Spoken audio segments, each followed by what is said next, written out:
जय श्री कृष्णा। कल मोक्षदा एकादशी है। इस एकादशी का व्रत करने से बहुत पुण्य मिलता है। बोलो एकादशी माता की जय। श्री युधिष्ठिर जी बोले कि हे भगवान, आप सबको सुख देने वाले हैं और जगत के पति हैं, इसीलिए मैं आपको नमस्कार करता हूँ। कृपा करके मेरे इस संदेह को दूर कीजिए। मंगशिर माह के शुक्ल पक्ष की एकादशी का नाम क्या है? इस दिन कौन से देवता की पूजा की जाती है और उसकी विधि क्या है? भगवान, मेरे इन प्रश्नों का उत्तर देकर मेरे संदेह को दूर कीजिए। भगवान श्री कृष्ण जी बोले, हे राजन, आपने अत्यंत उत्तम प्रश्न किया है। आप ध्यान पूर्वक सुनिए। मंगशिर माह के शुक्ल पक्ष की एकादशी मोक्षदा के नाम से प्रसिद्ध है। इस दिन श्री दामोदर भगवान की पूजा धूप दीप नैवेद्य आदि से भक्ति पूर्वक करनी चाहिए। अब मैं एक पुराणों की कथा कहता हूँ। इस एकादशी के व्रत के प्रभाव से नरक में गए हुए माता पिता पुत्र आदि को स्वर्ग की प्राप्ति होती है।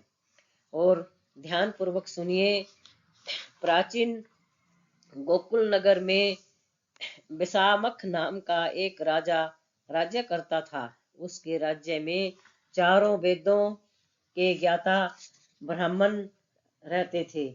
रात्रि में एक दिन सपन में राजा ने अपने पिता को नरक में पड़े देखा। उसको सपन का बड़ा आश्चर्य हुआ।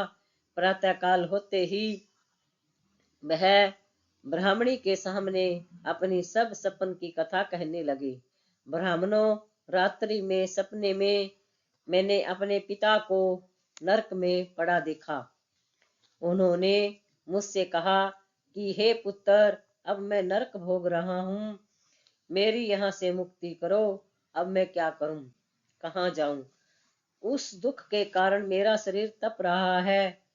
आप लोग मुझे किसी प्रकार के तपदान आदि को बतावे, जिससे पिताजी को मुक्ति प्राप्त हो। उस उत्तम व्रत का जीना व्यर्थ है जो अपने पिता का उद्धार न करे।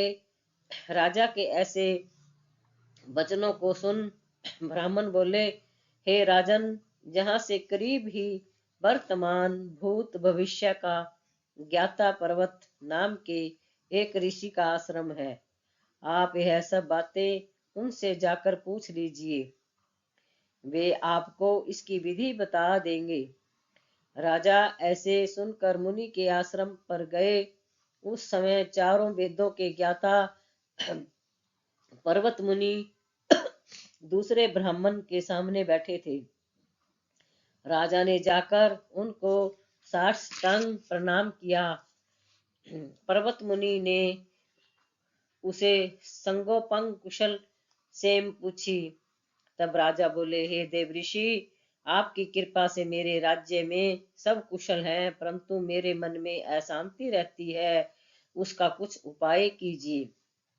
ऐसा सुनकर पर्वत मुनि ने एक मुहूर्त के लिए नेत्र बंद कर लिए और भूत भविष्य को विचारने लगे। फिर बोले, हे राजन, मैंने योग बल के द्वारा तुम्हारे पिता के समस्त कुकर्मों का ज्ञान प्राप्त कर लिया है। उन्होंने पूर्व जन्म में कामातुर होकर सोत के हारने पर एक स्त्री को ऋतुदान मांगने पर भी नहीं दिया। उसी पाप कर्म के फल से तुम्हारे पिता को नरक में जाना पड़ा है। तब राजा बोला, हे भगवान, मेरे पिताजी के उद्धार हेतु आप कोई उपाय बताइए। जब पर्वत मुनि बोले, हे राजन, मंगशिर माह के शुक्ल पक्ष में जो एकादशी होती है, उस एकादशी का आप उपवास करें और पुण्य को अपने पिता को संकल्प छोड़ दें। उस एकादशी के पुण्य के प्रभाव से अवश्य ही आपके पिता को मुक्ति होगी।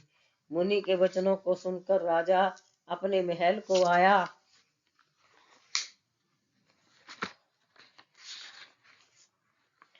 और कुटुंब सहित मोक्षा एकादशी का उपवास किया। उस उपवास के पुण्य को राजा ने अपने पिता को संकल्प छोड़ दिया। उस पूज्य के प्रभाव से राजा के पिता को मुक्ति मिली और स्वर्ग में जाते हुए अपने पुत्र से बोला, हे पुत्र, तेरा कल्याण हो। यह कहकर स्वर्ग को चला गया। मंगशिर माह के शुक्ल पक्ष की मोक्षदा एकादशी का जो व्रत करते हैं उनके समस्त पाप नष्ट हो जाते हैं और अंत में स्वर्ग लोक को जाते हैं। इस व्रत से बढ़कर मोक्ष देने वाला दूसरा कोई भी व्रत नहीं है। इस कथा को सुनने व पढ़ने से वाजपेयी जग का फल मिलता है। बोलो एकादशी मैया की जय।